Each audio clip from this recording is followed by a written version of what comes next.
Hey, can you hear me, guys? Hello, mate.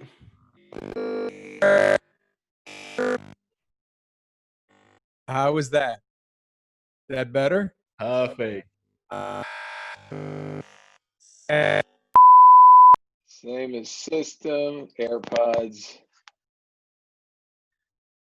AirPods now. How's that? Now when my AirPods. Just look at big fancy mic, and I just nothing fucking works, man. Sorry for making you faff about with technology at this early hour of the morning. No. It's not that early actually. What time is it for you? 10 a.m. Oh, see, to me, that is early. Yeah, well, I mean, it's 6 o'clock here, and I had to wake up from a nap to do this interview. So, well, that's because you've been at the pub all day. well, no, I'm a serious journalist. Thank you very much, Nolan. And yes, and a serious journalist should be at the pub all day. Oh, this is already going to be my favorite interview, I can tell. Where are you in the UK? So we're just outside of London. Okay. I mean, I've never seen London as quiet as this. No one's going outside and doing anything now. I've never seen it like this. Yeah. What's it like where you are? Yeah, it's a weird time. You know, it's just a weird time in the world right now. Without sounding like buttering you up. The UK. I've had the privilege to be able to go over there a lot recently for conventions, for appearances, different things. And I'm a fan of the Premier League football. Pub culture. So many of my friends are Brits, and it really feels like a home away from home. And I think part of that for me is I grew up in New England near Boston, so it's like and it's funny. The first time I went to London, I went, "This looks like the grown-up version of Boston," but and then you're kind of going, "Duh." That's why the architecture and everything kind of looks the same. It's the same kind of climate. So anyway, it was just there's something about it, and not being able to go over there. I would have been over there 3 times by now in 2020, with a possible another trip in end of October. So and I was supposed to go to Scotland in January for a friend's birthday. So anyway, it's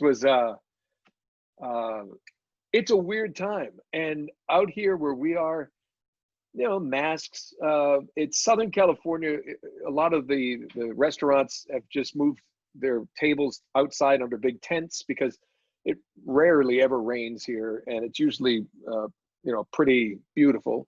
So people sit outside, but it's weird because you have to wear a mask when you check in, and they take you to your table. Then you can take it off, and and the tables are a little further apart. But I'm like, and it's outside, so I don't feel threatened, but it's just it's either an overabundance of caution, or it's at the other extreme where it's just kind of like people, no, who cares?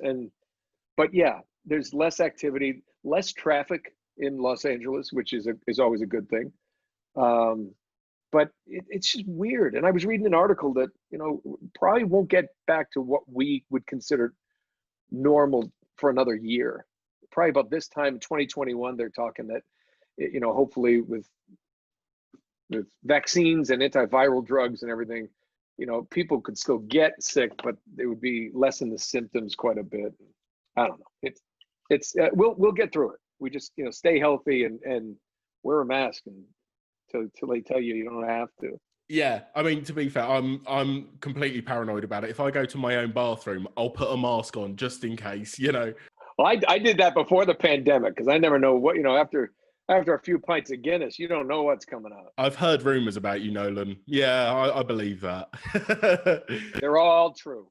Apart from doing horrific things in the toilet, what else have you been doing during lockdown? I mean, do you actively avoid playing video games?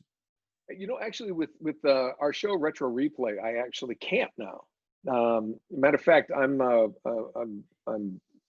working on just downloaded. I've never played Shadow of the Colossus. It's a famous game, and we're going to be looking at that in an upcoming episode. So actually, show you this. I actually have a thing to remind myself. Shadow of the Colossus, that I have to play that right here in the office. It's kind of funny. It's like I have to work today. I have to go play a game. It sucks, man. So I've been a little more active with that. The pandemic allowed me to, I play some games actually even with my kids. Like they came in one day. They go, "Come with us right now. You're downloading Fall Guys." I'm like, "What?" And they're like, "Come with us." Next thing you know, I mean, it was maddening, but I was like, we were up for hours playing that. Matter of fact, my youngest son, who's at 17, he quit first. He said, "All right, I'm exhausted," and I'm like, "Come on, you pansies, let's go. We can do this." But they quit on me. But no, it was just it's one of those things where we've stayed at home. We have dogs and we cook at home. I remember for the beginning part of the pandemic, we'd make a list and we'd head out for get our groceries for the week, and I would mask, gloves, let's go. And I would time myself how quickly I could get through and out, sanitizer. I did that for probably a couple months, and then restrictions started to ease here, but we spent less money on gas, petrol, right? We're not driving anywhere. We're not. We ate at home more than eating out, and there were times where with a 20-year-old, a 17-year-old, and my wife and I, we disperse in the morning and then come back at night and look at each other and it'd be like phone calls back, like, "What are we doing for dinner? Let's pick something up. You pick this up. I already ate. Great." It's actually been an opportunity for more family time, and it's been nice, so we, eating meals together. Hey, let's start a series together. Let's all watch a movie tonight.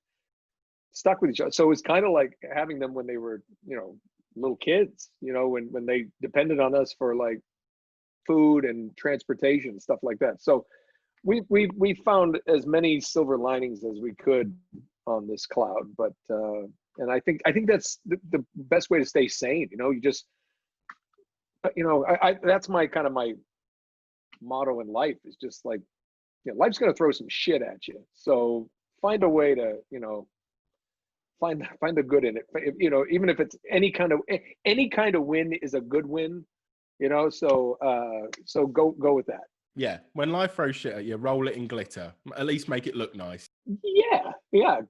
That's much better than what I said. I'll condense it for you. We'll get t-shirts made, I think. I like it. I noticed the little Avengers A behind you. Oh yeah, that is the. I can show. That they sent me the Avengers. This is the collector's box. So look, it comes with a Captain America. Great. That's sweet. I like that. That is sick. Or as I call it, Jeff Shine. Little Thor keychain hammer, which by the way is the heaviest hammer of all hammers. But that does make you the mightiest man on earth. If you can carry that, Yeah. that makes you the mightiest. You are the god of thunder. It's actually the kind of thing, I think, if your car went into a lake, you could smash the window open with it. I'm serious. It is. I don't know if you can. Ready? I mean, it is. It's got a way. That sounded like it broke your keyboard when you dropped it. It might have. You'll never be able to leave this call. Tony Stark, Iron Man blueprints, Black Widow belt buckle, a little Hulk bobblehead. It's cool. Yeah, it was. I just like swag. Oh God, hold on. You're gonna have, swag is fun. Hold on. All right, Jesus, come on in, monster dogs. Wow. How is your dog bigger than you? Hey, Hopper, what are you doing? He's going under the other desk over here. Has he got a Zoom call to be getting to as well? Yeah, well, there's two others that are 1.5, and they're like 80 pounds. He's like 150. They're Great Pyrenees. They're massive dogs, but super lovable. If they bark, you'll know it. So you were talking about how you get to have more family time. Like I only live with my girlfriend, and I think she hates the fact we spend more time together simply because all I've been doing is playing Marvel's Avengers. Have you played? Oh, yeah. You have? Okay. I absolutely love it. I want to hear what you have to say about it. No, I mean, I love the fact that a lot of video games, you know, you play a character and it feels like you're just playing a character you've already played in a different game with a different skin. Mm-hmm. This Right. felt fun because at one point I'm flying as Iron Man, I'm shooting people with lasers. I mean, as soon as you're Kamala Khan and you can just let havoc just happen, you actually feel the power, the excitement of it. Like, I didn't know what to really expect from it. Because again, I've played a lot of superhero games. I mean, they're all different. I love the fact that every character I played felt different. And, you know, I actually felt like I was being that character. Yeah, I think, you know, I mean, aside from, I know they've had some technical glitches, which a lot of games do. And when you're doing a game of this size and scope, that kind of stuff happens. But like throwing the hammer with Thor, Hulk, how he runs and picks somebody up and do the Hulk smash, Kamala. I mean, every character is different, should be different, and should feel different. The one I've had the most trouble with when I have played is Iron Man. I can't figure out that there's too many weapons and too many things Tony Stark can do. But the one thing that I wanted to make sure it didn't feel like Nathan Drake in the Iron Man suit. You know, you wanted to make sure it's like, you know, like people are like, oh, well, he sounds the same. It's like, well, that's my voice. It's like you don't get upset if Brad Pitt is in one movie doing the same voice as he's doing in this movie because he's a different character. And I think what helps with that is you end up, because it's an ensemble cast, you get a variety of personalities. And we always tend to look at the Avengers as a whole, you know? So it's the group. And so when you get to play as each of them, and then this new thing that Kamala Khan can do, I think it's just so interesting. And I think the game is beautiful. The mechanics are great. I remember seeing the demo in New York at New York Comic Con. We were at Madison Square Garden. We did a big panel, and it was this. I was like, "That's the gameplay. That's amazing." So, yeah, I'm psyched to be part of it, and I'm hoping we'll do more and more as the years go by. You know, just adding to this because I think it's the type of franchise that could really do well in the gaming space and have a lot of legs as long as we keep doing decent performances and great gameplay. I mean, that's what it's all about. Speaking of the Marvel franchise, obviously there's a little person called Robert Downey Jr.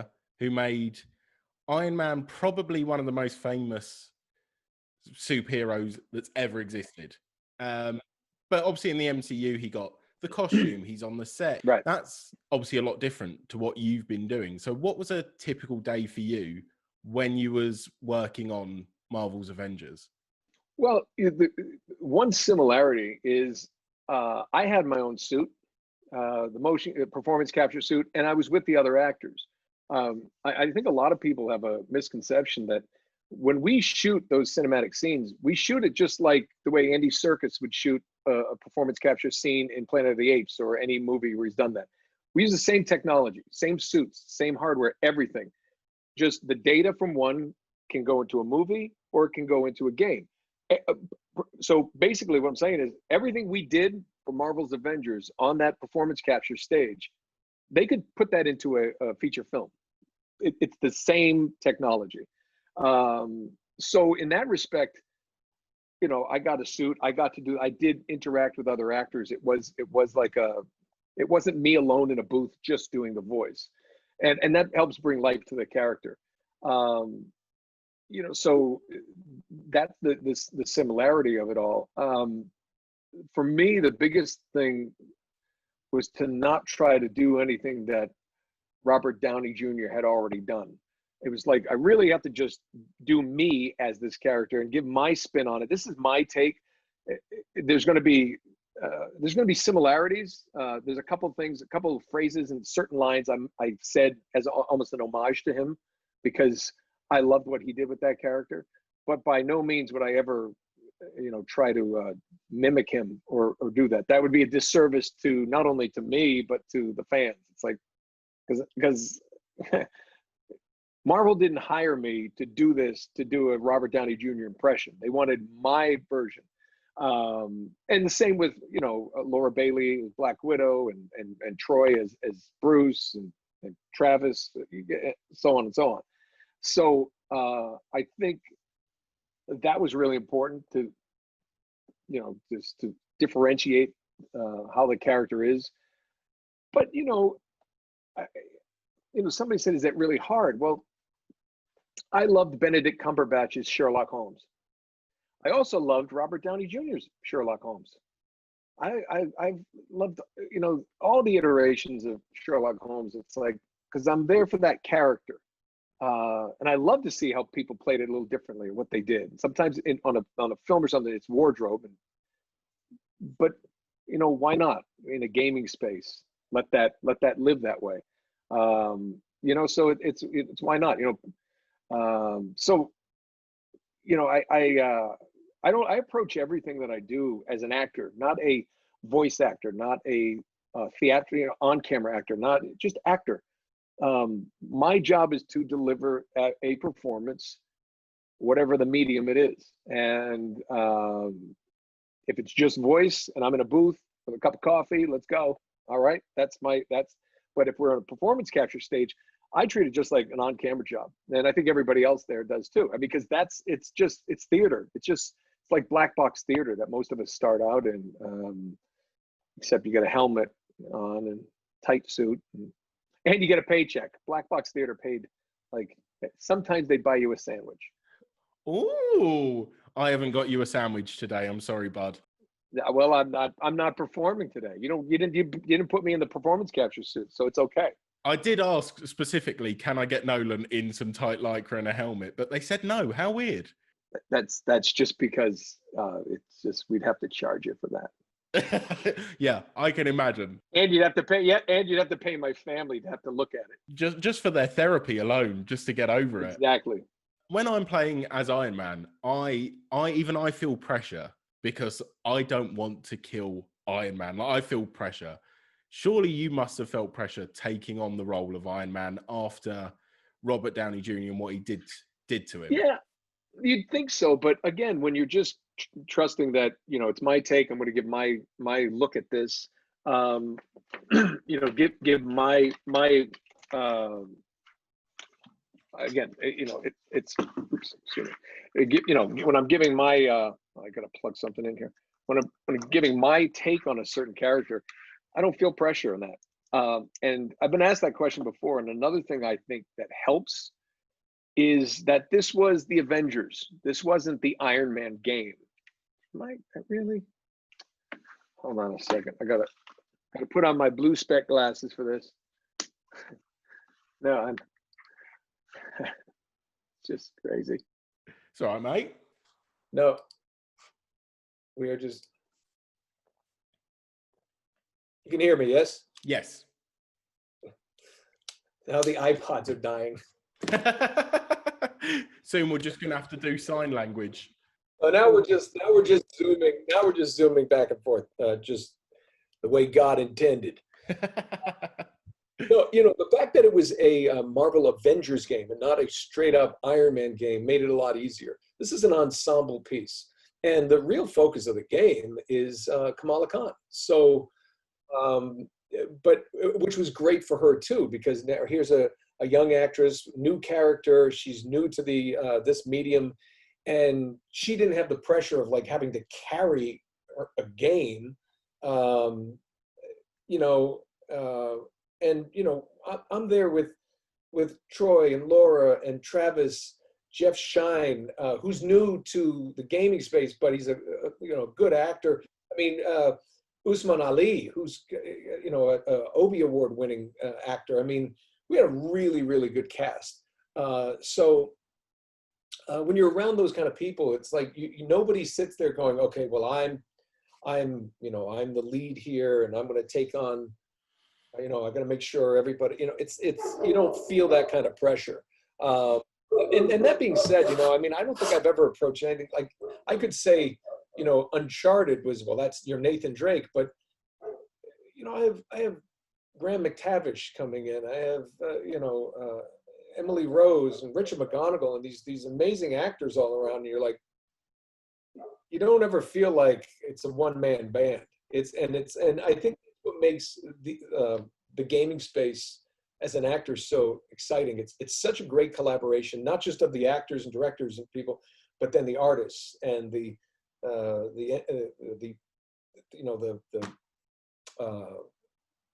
programmers. You know, I remember doing Uncharted, and there would be days in the mocap suit with no other actors, but all the guys who ran the in-game movements and programs like, okay, now you need to walk at this pace. Now walk with a crawl. Walk with a crawl, but there's fire around you, and then like that. Now you're being shot at. Now jog, all those different iterations. Now full sprint. Nope, do it again. You went too fast. And there's like, we had these markers. So, you know, it's such an interesting, fun sandbox to play in. And so when it comes to bringing Iron Man to life, and pressure, there was no pressure. We're all doing our versions of that. It wasn't incumbent on me to like, better do this right. You know, it was a group effort, and that I think that things are always better that way. And I've done it a long time, so it's hard to get me to feel pressure on something like that. It's silly, you know, because the thing is, I'm only part of, and the actor's only part of what you end up playing. It's the true collaborative effort, and you know, knowing that there's so many great, you know, intelligent minds who are going to take whatever I do and make it better. Where's my pressure? Pressure's on them. Yeah. Like, how do I take this shit and turn it into something? Roll it in glitter. They roll it. They take my shit and they roll it in glitter. See how we come back? Go. We've come full circle now. I knew that would pay off. I knew swearing at you would pay off. Wow, you're right. I could hear that dog. Yes, you can. All right. You're gonna have to.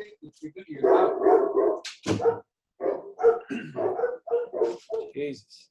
See, what you don't know is they were actually just answering your question as well. They had a take on it, and you've just silenced them now. That's very unfair. My house is like a kennel. The best part is you took them outside. I was like, I can still very much hear them. They're very powerful barks. They're down the driveway. They're at least 50, 60 yards away. Yeah, there's the windows slightly open. Anyway. They could be in a different state, and I'm sure I could still hear them, mate. I tell people I don't have dogs, I have livestock. Yeah, when this is over, I want to see you ride one out of this interview. Right, yeah, that would be, I will try to do that. You've spoken about doing video games for a long time. Like, you are GOAT here when it comes to video games and voice acting.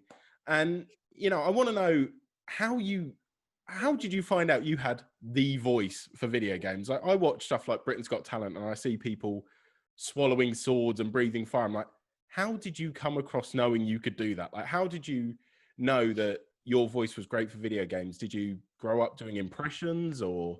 No, I you know, people have asked me, they said, did you always wish to do voices in video games? I'm like, when I was growing up, they didn't have voices in video games.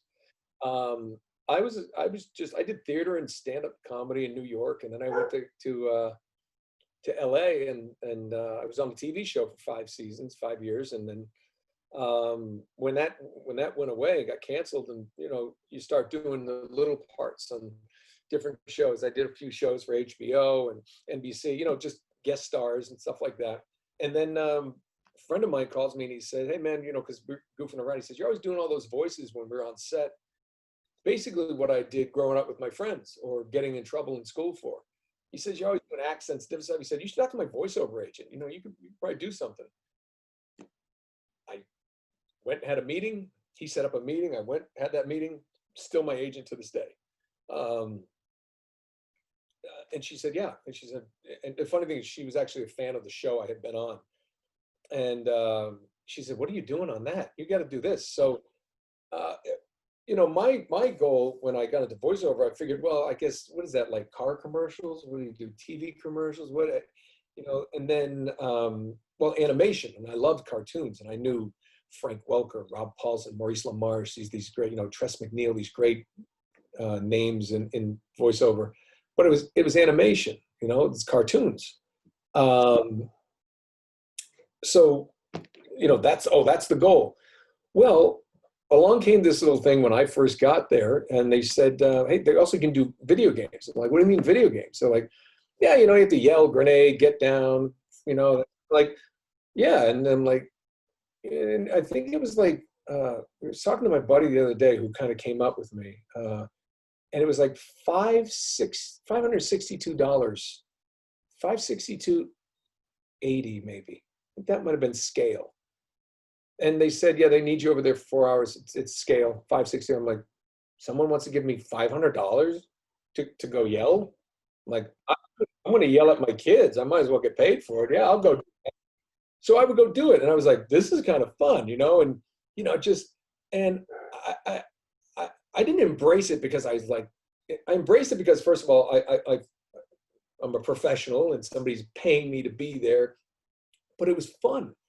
It was interesting, and people are like, oh, I don't like those yelling games. I'm like, I don't really care. And I know how to yell, I know how to use my diaphragm properly. So I was like, then I got to, be a Russian and yell like this. And now I'm doing, the early Call of Duties and different stuff like that. And then I just happened to be at the right place at the right time, I think, just because as I was embracing this and I was getting hired more and more because I could go in, I could understand the context. I always took it upon myself to, like, we should have a good time. If, I want to make that, because it increases your rehireability. And I tell actors like that, they said, what do you think the secret to success in this business is? I'm like, rehireability. Be on time, finish early, do a great job. And if you can, endear yourself to them somehow. And we told jokes and we laughed and we just genuinely got along.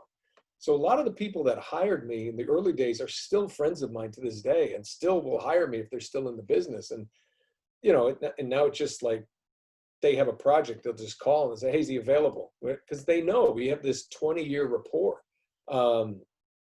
So that was it, and then all of a sudden, motion capture showed up, and I went down to Sony in San Diego to do this NBA The Life, playing a Jerry Maguire type basketball agent. And I mean, they had cue cards up on the boards because I could be looking at you, but my eyes could be looking over there reading it because they didn't capture the face. And but again, it was like double scale. So now it was like $1,000, like $1,100, but it was 8 hours. And somebody was like, I remember a couple friends going, "What? You're going to go down there just for, a full day? You got to stay overnight." We did like, it's a full day. You got to put on that stuff. It takes forever. And I'm like, yeah, but I'm going down on Friday. They're paying for the hotel. They're paying my travel. And I'm going to make like a little over $2,000 for, 2 days. And I'm home, and it was like, that to me, that was a lot of money. I was like, and it's like, oh, yeah, I'm going to do that. People were like, and I think because of my theater background, and I loved actually being physical within a role. So, and of course, it's probably the only thing I've bet on and won, because motion capture was only stunt people, and now they were allowing actors in. And I just looked at it as another opportunity as an actor to get paid and do what I love. And then it became performance capture. And then games became more narrative driven. And all of a sudden, here I am doing, Uncharted shows up at that audition. And I have all this experience, and Sony knows me, everybody. And that's worked out. And, here I am. But, I think it was just my enthusiasm for everything, and that rehireability factor, and then if you get involved in like an Assassin's Creed in the first game, well, we need you back for the second, and then the third, and then they killed me. But then Uncharted was that way. There's just a number of things that, like Guild Wars, Knights of the Old Republic, just these different things that go on for Destiny, goes on for decades. Hopefully, I call them like their annuities. You just, just keep doing your job, do it as best as possible, and it doesn't seem to end. So, Well, between you and me, I think these video game things, I think they'll work out for you eventually. If you keep pushing at it, Eventually, let's hope. you might get something. And speaking of something else that's done all right, you know, The Last of Us. Yeah. When I'm not playing Marvel's Avengers, I'm playing The Last of Us now. This is my life in a nutshell. Have you played the second one yet? Do you know, we did something on Retro Replay. We had Anthony Caliber came on and he did a speed run. He did a speed run of the first one and then he showed me the second one. And look, first of all, Naughty Dog is genius at what they do. It scared the crap out of me. The second one was just, I mean, it was just, it's hard to get a breath when you're watching or playing that game. I mean, you're just, the only problem I have with that game ever, and I say this half jokingly, is just, I mean, I feel like I need to go burn sage, visit a priest. I have to go and just kind of take a moment quiet in a happy place before you could go back in, because it's just this, especially as bad as a player as I am, it's just like, you know, you're trying to get, just hiding in that one section where you hide in the ferns and they're walking by and you're like, ooh. And you know, it's like harrowing is the word that I use. It's just harrowing. Where I'm like the guy who like, okay, I'm like, wow, that Fall Guys is fun. Little things like that. Mario Kart, it's colorful. I'm colors and stuff like that stuff. Just like, I mean, I was taking like the Silkwood shower after playing The Last of Us 2. I was like, oh, I can't get the sadness off of my body. It affects the game is so good it affects your DNA. But you know, and there's people who love that. There are people who love horror movies. I don't. I think we're going to become best friends. I'm exactly the same. I can't do it. I can't. I just and people love to be scared or terrified, but you get me with a paranormal kind of weird like a horror movie, and I'm like, no. I would rather watch Will Ferrell kick soccer balls at children. You know, like one of those kind of movies. Just I'm. That's just me though. But that doesn't mean I don't recognize and respect what a feat in gaming and directing and writing and acting that whole thing was. And I'm very proud to have played a part in it in the first one as David. So you know, it's I mean, it's an iconic franchise, and it's kind of thing that will stand the test of time. But it is definitely the type of project that, you know, is not for the faint of heart. I mean, between you and me, and obviously the people watching and listening to this, I didn't think about them when I started this sentence. When I first played The Last of Us, I wouldn't play it at night, and I'd play it with the volume so low, I'd have to put subtitles on because I knew something was going to come out and scare me. If I could just about hear dialogue, I was all right because I couldn't hear clickers and stuff. I was all right. I was fine with that. Yeah. The only part I didn't like, I mean, because it's a beautiful game, it's an amazing looking game and everything. I didn't like the dogs. But like in The Last of Us, I didn't like the idea that I had to kill that deer. It was one of my least favorite. But I'm an animal lover and like that. And I'm like, it's a game. I know it's not a real dog, but it's like that, you know, and I have 3 dogs.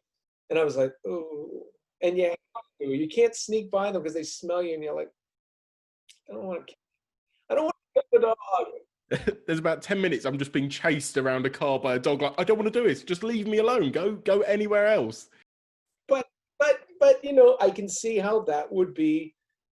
It's a realistic concept for that scenario. So I respect it. I get it.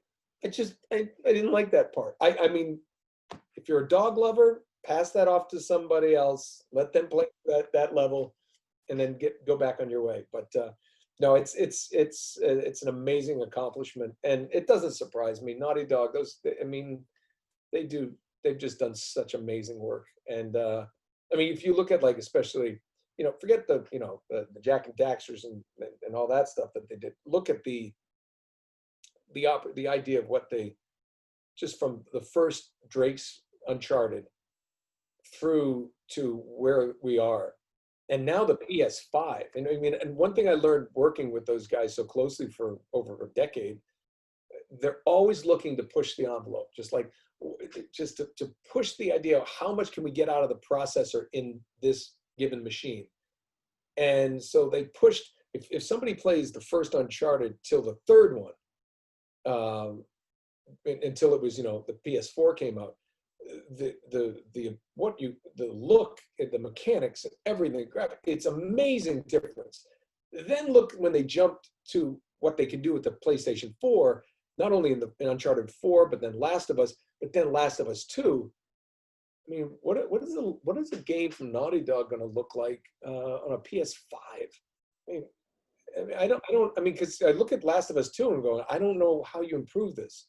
But again, I'm a moron and they're geniuses, and they'll figure out a way to make it look even better and play even better and do certain things that I just have such respect and admiration for, and a little bit of jealousy for somebody who can just find that kind of thing, and they can find new ways to blow everyone's mind. Well, The Last of Us 3 is going to be so realistic that as two certified wusses like us, let's just make a pact now. We won't play it because we'll be too scared, but we'll pretend we did. Deal? Yes, deal.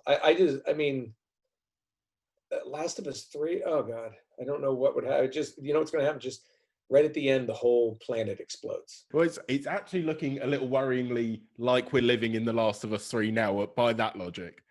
2020 has been a real, COVID, riots, protests, murder hornets, earthquakes, tsunamis, hurricanes, tornadoes.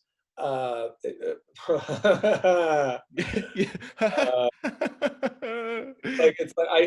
literally just, my wife brought me something the other day. She said, it's like, maybe when they first came out with that old saying, it's like hindsight's 2020. Maybe that was a prediction. Why didn't your wife tell us about all of this? If she knew this, I don't know. Isn't it crazy though? It's been such a bizarre year. It just really has. It's just been,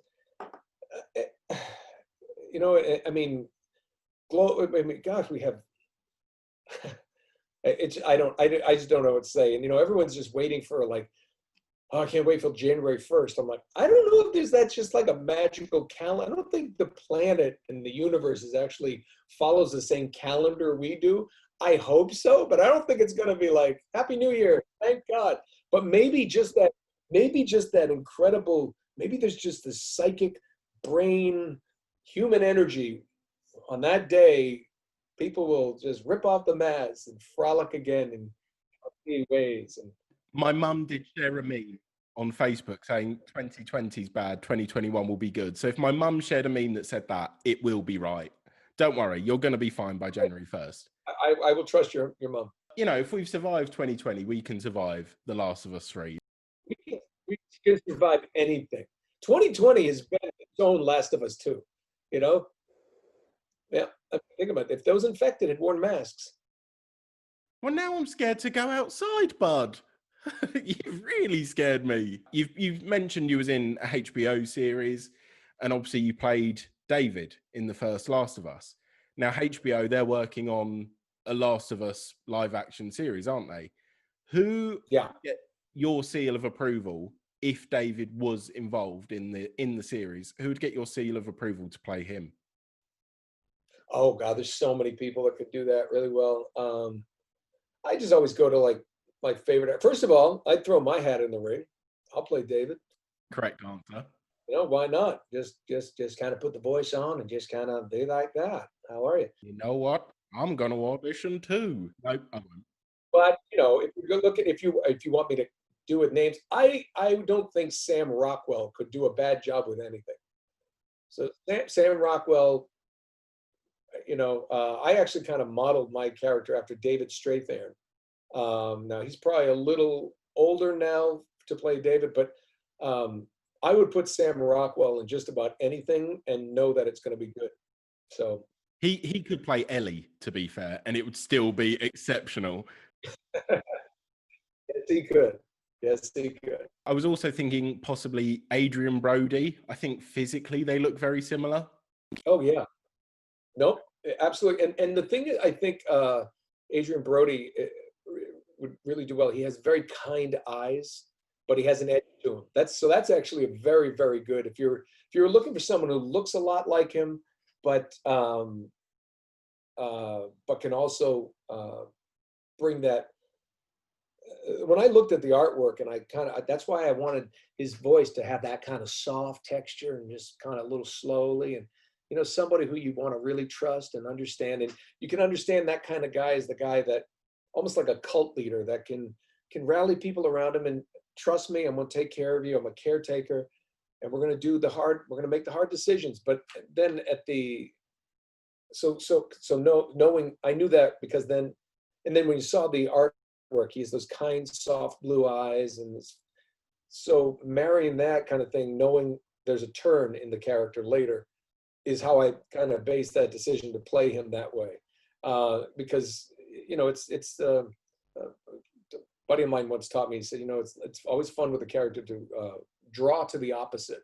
So if you're playing a big hulking guy, maybe he doesn't have a big hulking voice. Maybe he has some type of foible, some type of thing that kind of endears him to an audience, even if he's a bad guy. Something that helps us find some sympathy. And like I defend David. I don't think David was a bad guy. David was just reacting to the situation and the circumstances he was given, and he acted accordingly. I always say this: if you saw him walking down the street today, you tackle him and throw him in the jail and throw away the key. But in that post-apocalyptic world, and he's trying to keep people together, and they're like, yeah, but he went after a girl who's like 14 years old. I'm like, yeah, but not by today's standards. If you look at the situation, unfortunately that could be somebody what if they're trying to continue their tribe, and everyone's sterile, and what if everyone's sterile and he's trying to, we don't know this backstory, but as an actor, you try to build that so you can justify the actions that the character takes, no matter how far-fetched they may be. So it was just as a character, and you have to always, I think, as an actor, defend your character. If your character is a complete ass, I guarantee your character doesn't think he's an ass. That's just who he is. So if you're playing it's just, you don't do that. They don't recognize their own actions. So it was such a great character to play. I think it's fair to defend David because the first day of the zombie apocalypse, I don't care. I'm eating people. I'm robbing shops. Like the first day. I tell people this all the time. They said, "What would you do? What kind of gun would you want?" I said, "Oh no, I'd walk on the street and get bitten and join the masses. I don't want to run my whole life. I'm tired. I'm like, I'm going to fight the zombies. For what purpose? We're never going to get that. Just join them and feast, and enjoy yourself." 100%. Guarantee it. I'm a man of leisure. I try to get bit probably on a golf course, so maybe I could play zombie golf. You don't want to spend the rest of your time as a zombie in checked trousers and, a little sweater and all that, do you? That sounds like something out of a Simon Pegg, Nick Frost movie, and I like it. Are we the new Simon and Nick? I think we are. You know what? They're going to see this and they'll go, "That's a hell of an idea." Oh, and then they're going to get all of the money and... No, maybe they'll hire it. I'll play the golfer, you play my caddy. Oh, I like that. Oh, am I still alive? No, we're both zombies dead, but we're like the kind almost like what Bill Murray was doing in Zombieland, just but really being zombies, walking around "Oh, it's great. I go out and play golf." There's never a way dressed up like a zombie. That would be hysterical. See, I would do what Bill Murray did in Zombieland if there was a zombie apocalypse, rather than what Woody Harrelson did. I would put makeup on myself to look like Bill Murray, and then put makeup on top of that to look like a zombie. Just, I mean, why wouldn't you want to be Bill Murray zombie? Just squat in a mansion by your favorite golf course. You're good. Now that we've sussed out who's going to play David, we've also got a multi-million-pound movie, and we've also got a plan for the apocalypse. There's only one thing left we can talk about: the pièce de résistance. I think that was meant to be French. Was that good? No. No. Okay. The pièce de résistance, Uncharted. Now, I'm going to ask you probably the most important and difficult question in your career right now. All right. Who is better at Crash Bandicoot, you or Nathan Drake? I am. Because I will tell you this, a little spoiler coming up, and I don't know when you're going to release this, but we play Crash Bandicoot on Retro Replay. And I actually go back and I play one of the earlier games, but because of the new one that's coming out, we played a little of that. We got an advanced copy and we played a little of that. And I was surprisingly much better than what Nathan Drake was at that time. So I had a really good time with it. And it was, that game's pretty fun too. They've updated Crash Bandicoot. Speaking of Naughty Dog, they've updated, the Crash cam and everything. And the game is fun. And I was surprisingly pretty good at it. So keep an eye out for that Retro Replay episode that's coming up on our channel, because it's I was kind of proud of myself because I'm dog shit at most games, but that was and most people are probably going to go, man, he thought he was good. He's still no. I get through some levels. I was actually I was so proud of myself. I'm a grown man. It was just like, oh, I wasn't. You're not good overall when you're just like, I wasn't bad is a win for you. I got through the start menu. Yes, I do deserve a drink now. That I needed help with, actually. But the gameplay I was pretty good at. It's a fun game. So Crash Bandicoot, the new one, it was great. It annoys me how proud you are as well, because I bought obviously the original and then the remastered one. I'm still rubbish. At both. And I look at it, I'm like, this should be a kid's game. It's a little orange furry mascot collecting apples. It should be easy. Oh no, don't say apples. It's Wumpa fruit. Oh my God, I had people jump on me for that. Wumpa fruit. It looks like apples. I'm like, no. And then somebody said, well, it tastes like an apple and a mango. And I'm like, it's a fictional fruit. Okay, we'll go with it, whatever. The thing I always gets me is like the crash cam, when which they incorporated in the Uncharted series, where you're running at the camera. That was the first, apparently, for gaming, and what Naughty Dog kind of invented that. They call it the crash cam after Crash Bandicoot. But it's weird when you're running to the side or forward, and then all of a sudden you have to reorient your brain quickly, and something's chasing you. I think it was inspired by Indiana Jones, the first, Raiders of the Lost Ark, with the boulder coming, with just running at the camera. And that's funny because, sometimes you jump and then you have another jump, and it's just, there's things I didn't know, like, oh, that's a cool box. And, Drew Lewis, or one of our producers, he said, like, no, you don't want to touch the green box. Nitro, I'm like, blow up. I'm like, oh, okay. So I'm always on a learning curve, but it's a fun. It was actually fun, and those are the kind of games I think I get into. I get into those. Some of the cool shooters, like when I've done some of the Call of Duty stuff, like the sniper levels, where you have to do stealth, and those things are always kind of fun. I actually, one day during the pandemic, my son was like, he said, I'm going to play a game. I said, I might play a game. And we got the PlayStation, PS Now, I guess, and they have all kinds of games. And I'm just clicking through it. And he said, oh, you were in that one. You should play that. I'm like, no, I don't want to play one that I'm in. Oh, Sniper. There's a sniper game. That's cool. Try that. So I click, start it up. Like, it's an older game. All of a sudden it comes up, and it's that tutorial.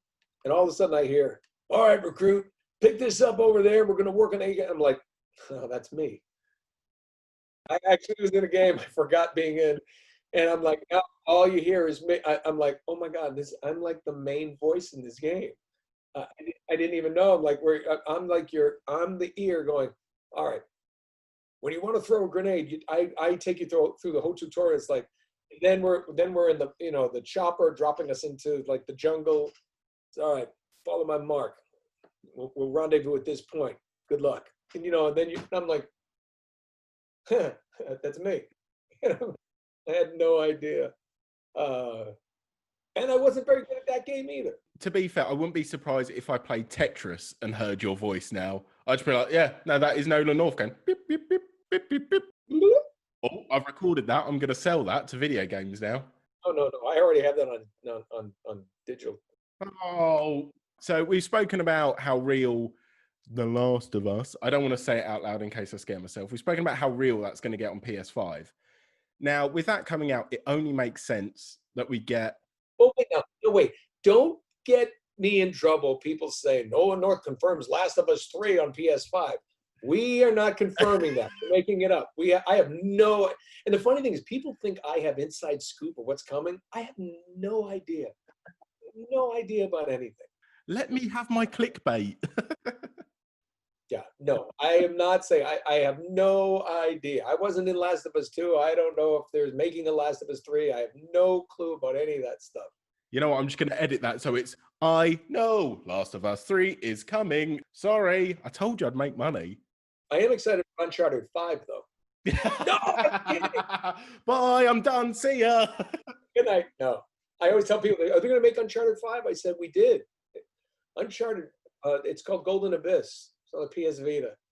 You got 4 games on the PlayStation, then they get the Vita, so there is one. What would you like to see next happen for Nathan Drake in future games, possibly on the PS5? Possibly, I'm emphasizing that. In all honesty, I don't think that's ever going to happen. I think they really putting it up, and I know people don't like that answer, but there are no plans that I've heard of.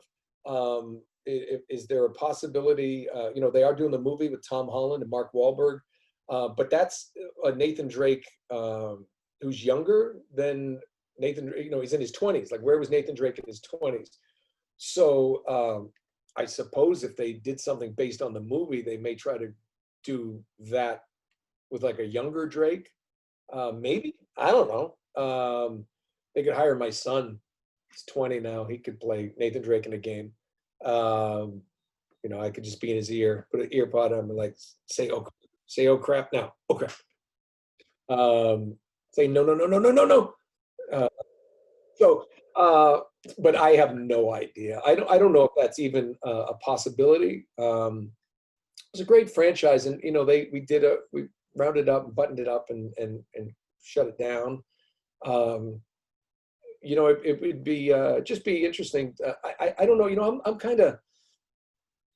I almost feel like that came full circle, and that was. I'm okay if that doesn't come back, because there's opportunities to play Tony Stark and other interesting characters in that space, and as an actor, I always like a new challenge. Now, if they said, "Hey, we want to bring Nathan Drake back, and we'd like you to do it," I'm going to stay in shape so I still fit in the mocap suit. But as the years go by, it gets less and less likely, because nobody wants to see Nathan Drake like speed walking. All right, slow down, you kids. He's just saying, "Oh crap," as he's picking something off the floor. Oh crap. Kind of guy who he goes over a fence and grunts when he goes over a fence. Sully's just on a Zimmer frame behind him now. Yes, Sully's in one of those rascal scooters going, "Kid!" And the whole level is Nate trying to get him to stop bumping into other shoppers at the Walmart. You say no one wants this. I really want this now. This could be the best Uncharted game there is. Geriatric. Like the curse of the nursing home. There you go. We have to somehow steal the jewels from, Mrs. Getty's room when she's sleeping. Don't wake her up. I'm going to confess something to you here. When I first bought the PS3, it came with a game, and it was either FIFA, which was a no-go for me, or it was Uncharted 3. And I had no idea what Uncharted was at the time. And I bought another game with my PS3. I played that, I completed that, and I thought, I may as well give Uncharted 3 a go. Like, it was free, it came with the PlayStation. That was when I fell in love with that game. I did not expect to like it as much as I did. Right. It might have helped that the bar brawl was in London, and I was like, oh, this is a pub. This is where I should belong. Yes, exactly. I love that opening. That opening was such a Ocean's 11 type opening, and such fond memories of that. With remember the billiard table, and then the pub fight, where it was apparently a bald only pub. If you go back and play it, all of the extra characters are all bald with flat caps like this. No, it's true. If I go to my local pub, I have to put a bald cap on myself. They won't let you in. They check your ID and check your hairline. Yeah, you got to be bald or hide it like this. Uh, Clever. no, but it's yeah. So then I assume you went back and played the 1 and 2 after that. So yeah, I bought 1 and 2, and then obviously 4 come out. That's how numbers work. Well, they had the remastered Nathan Drake collection, which was 1, 2, and 3 remastered for the PS4, which is much better. So that's what I bought. I bought 3, and then I got the PS4, bought the remastered 1, 2, and 3, and then obviously got 4 on that.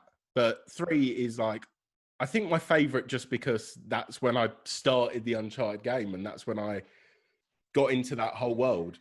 I tell people 3 was my favorite to make because the first one, we didn't know what we were doing. Nobody knew us. Second one became such a huge hit, and then we started work on the third one. That's my dog, everybody.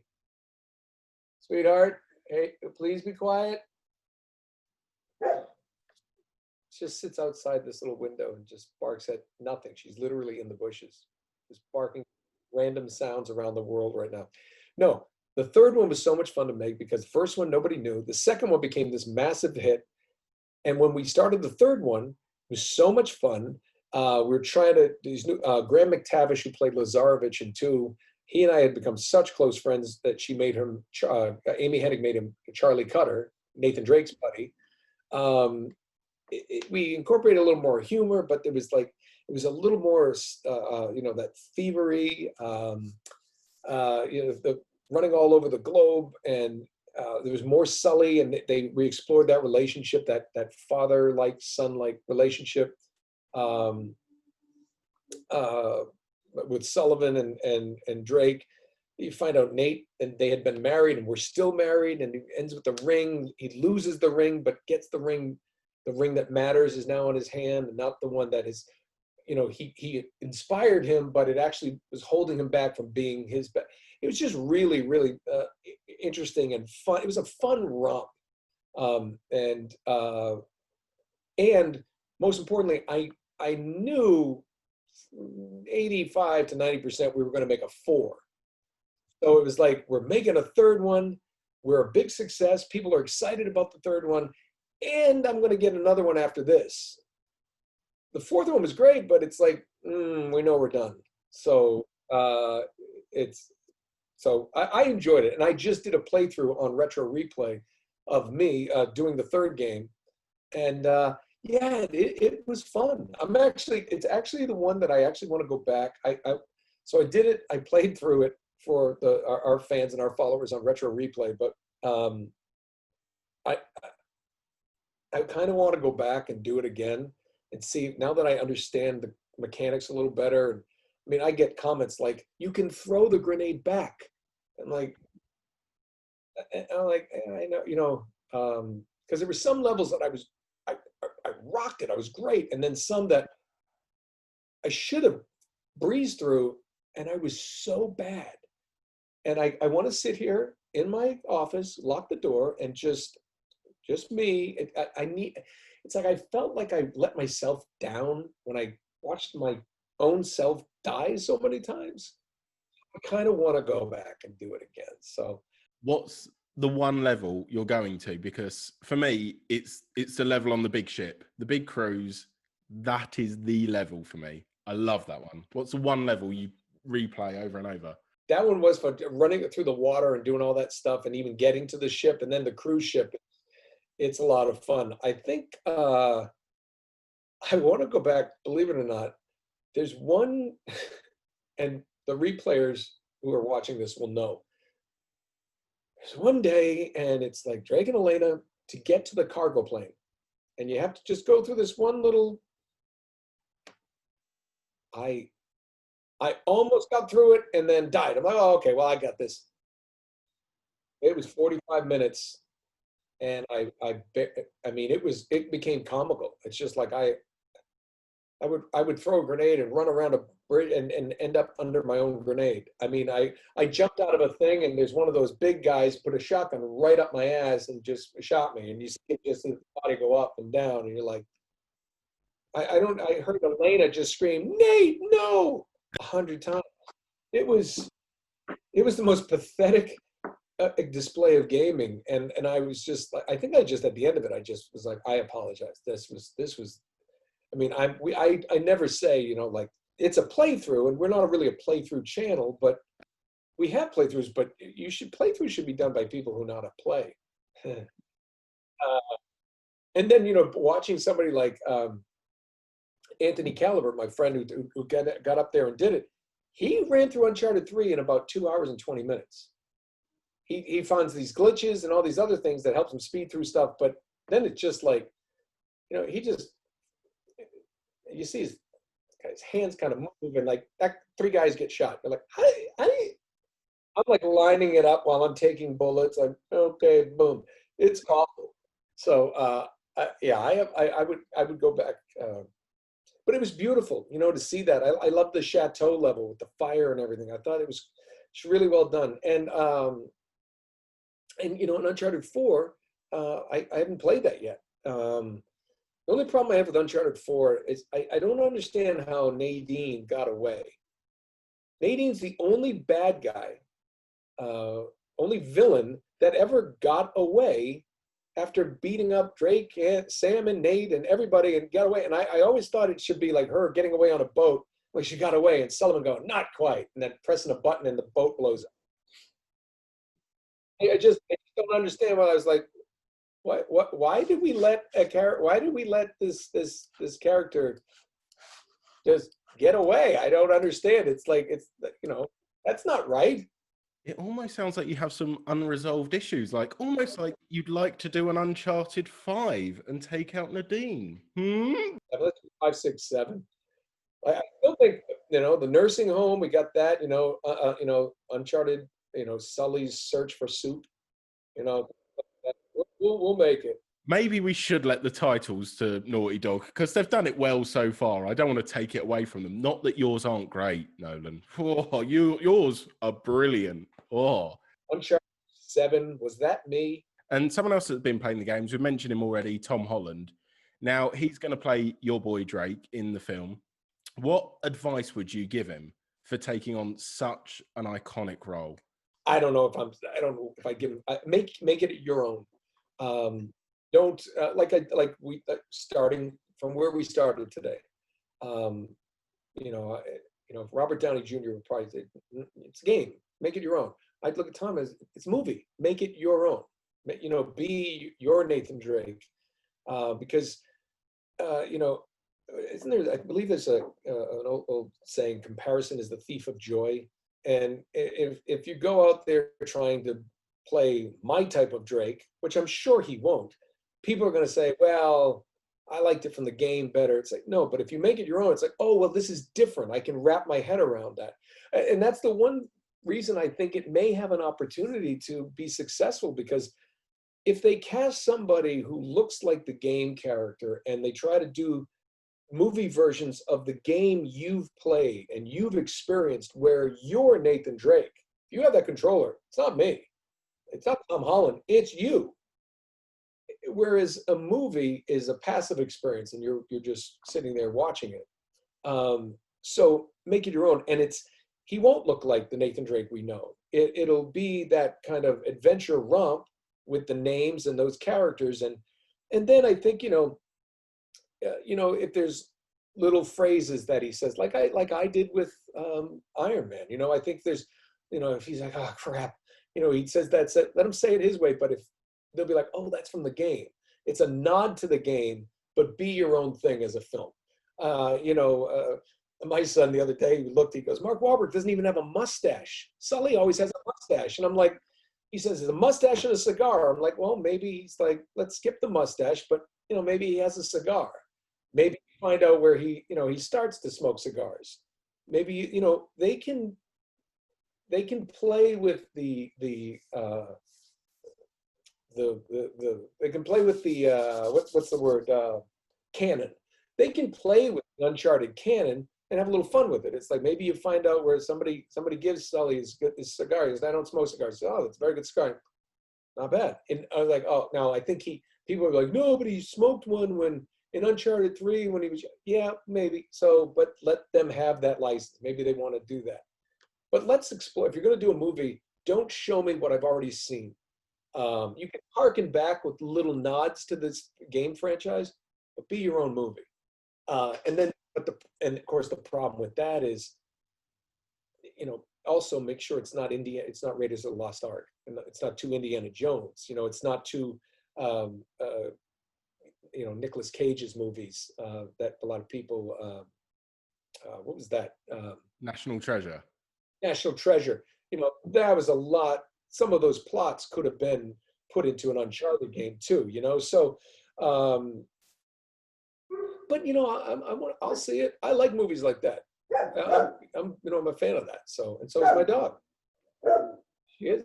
Yeah, she's really excited to see the Uncharted adaptation. That's great to see. And finally, Tom's now joined your world. He's playing Nathan Drake. Could we ever see you joining his? Maybe in the world of MCU? I mean, you've played the Green Goblin like 4 times now. Would you like to take on a role in the MCU? I would love to, actually. I'd love to do anything like that. I actually just signed with a new theatrical agent I'm excited about, and because I've really kind of taken time away from my on-camera career because this has been busy and fun, and my kids were at a certain age where I didn't want to miss things, but now they're kind of moving on, and so I'm exploring other. I'm re-entering that world that I've purposely kind of stayed out of because it's just I have friends who have been on television shows and they're in Atlanta, they're in Toronto, they're in Vancouver, they're away from their families, and I had the opportunity to still make my living and do all these great things and stay at home, and I'm pretty tight with my family. I actually like them as much as I think they like me. They keep me around. So, although I think sometimes my wife, I'm the one who goes out and picks up the massive dog poop for these huge dogs because nobody else will do it. Is that how you work out for Drake? Just picking those up? Is that your exercise? Oh, I dress in the Drake outfit and everything. I barrel roll and pick it up and found another. Oh, crap. Oh, well done. Thank you. Yeah, they're like the treasures, except they don't shine in the corners, dark corners like the Uncharted game.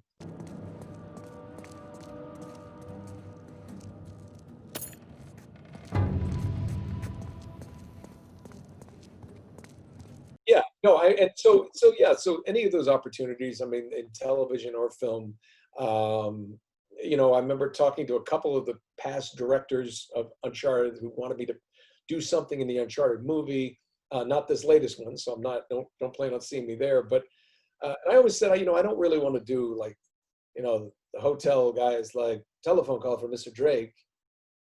It's like if there's a role that one of Sully's friends that he has to go buy weapons or that, something kind of cool that's a nod to the audience, but it doesn't take away from what they're doing in the future, that's fine.